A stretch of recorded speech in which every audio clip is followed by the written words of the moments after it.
প্রিয় তৃতীয় শ্রেণীর শিক্ষার্থী, আজ তোমাদের অঙ্ক বইয়ের ভগ্নাংশ অধ্যায়ে আমরা এখন করব।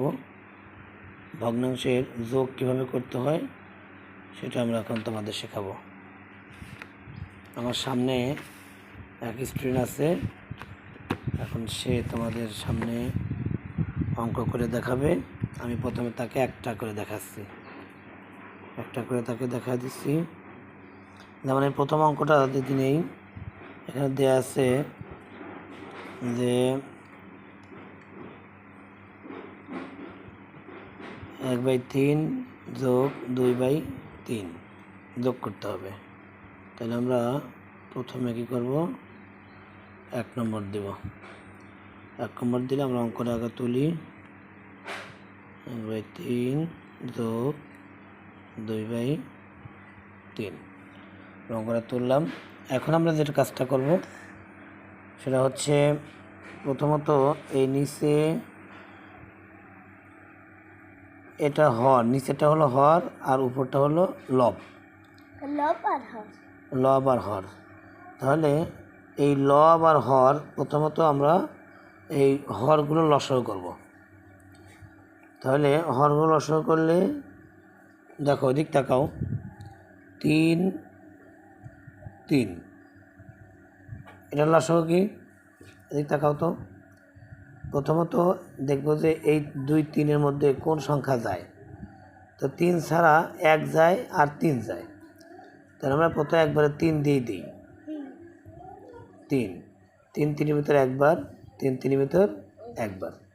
তাহলে আমরা এটা যদি গুণ করে দেখি, 3 গুণ 1 গুণ 1 সমান সমান, এদিক তাকাও, 3 1 3 3 1 3, তাহলে 3 লসাগু, তাই না?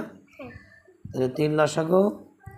এটা তোমরা দেখবা যে এই নিচে একই সংখ্যা হলে ওই সংখ্যাটাই লসাগু হয়। কি হয়? ওই সংখ্যাটাই। মনে করো 3 আর 3 আছে, 3 আর 3 আছে, তাহলে এই 3 আর 3-এর লসাগু কত? 3ই হবে। কত হবে? 3ই হবে।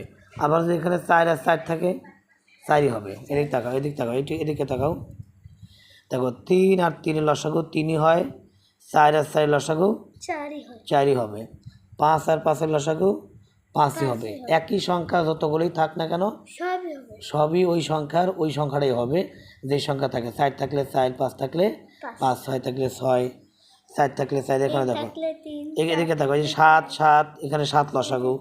এদিকে তাকাও, 5 5, এই যে 5 লসাগু, 6 6 6 লসাগু, 8 8 8 লসাগু, 7 আর 7 আছে 7 লসাগু। তাহলে এখানে আছে 3 3, এদিকে তাকাও, 3 3 লসাগু কত? 3। এবার আমরা কি করব, এই একটাকে এই লসাগুর মধ্যে এই হর 3, এই 3-এর মধ্যে কয়বার যায় ভাগ করব। ভাগ করে যে ফলাফলটা হবে সেটা আমরা উপরের সাথে গুণ করব। কি করব? গুণ করব। তাহলে 3 3-এর মধ্যে কয়বার যায়? 3 3-এর ভিতর যায় একবার। 3 1 3, তাহলে ফলাফল হলো 1 হলো না? তাহলে 1 1-এর সাথে যদি গুণ করি তাহলে কত হয়? 1 1 1। এই যে মাঝখানে যোগ চিহ্ন আছে, এই যোগটা দিলাম। এখন আবার এটা হিসাব করি, 3 3-এর মধ্যে কয়বার যায়? একবার যায়। তাহলে যে ফলাফলটা 1 হলো, ওই 1-এর সাথে 2 গুণ করো, 2 1 2। এই যে এবার সমান সমান দিয়ে এই যে নিচে যে 3 আছে না, এই 3টা নিচেই নামবে। হ্যাঁ, 3। আর এই লাইন যোগ করব, 1 আর 2, 2 আর 1 যোগ করলে কত হয়? 3ই হয়। দেখো এই 3 আর 3 উপরেও, হ্যাঁ তোমাদের ভালোই বুঝো। তো উপরে 3 আর 3 যদি একই সংখ্যা হয়, আব্বু মনে করো উপরে যদি 3 হয়, নিচেও যদি 3 হয়, তাহলে কাটাকাটি হয়ে যায়। 3 1 3, ফলাফল 1। তাহলে উত্তর হবে কি? একটা পূর্ণ সংখ্যা হয়ে গেল 3। তাহলে পূর্ণ সংখ্যা হতে, যদি পূর্ণ সংখ্যা হয় তাহলে উপরে যদি একই সংখ্যা থাকে, 3 নিচেও 3, তাহলে উত্তর হবে কত? 1। একটা পরিপূর্ণ সংখ্যা হয়ে গেল। ঠিক আছে, 1। এটা তখন আর ভগ্নাংশ থাকে না, কী হয়ে যায়? এক সংখ্যা হয়ে যায়। তাহলে উপরে যদি 4 থাকে, নিচে 4 থাকে, তাহলে এটাও 1 সমান সমান কত? 1 4 1 4। ঠিক আছে, তাহলে উত্তর কত? উত্তর কত? 1। ধন্যবাদ।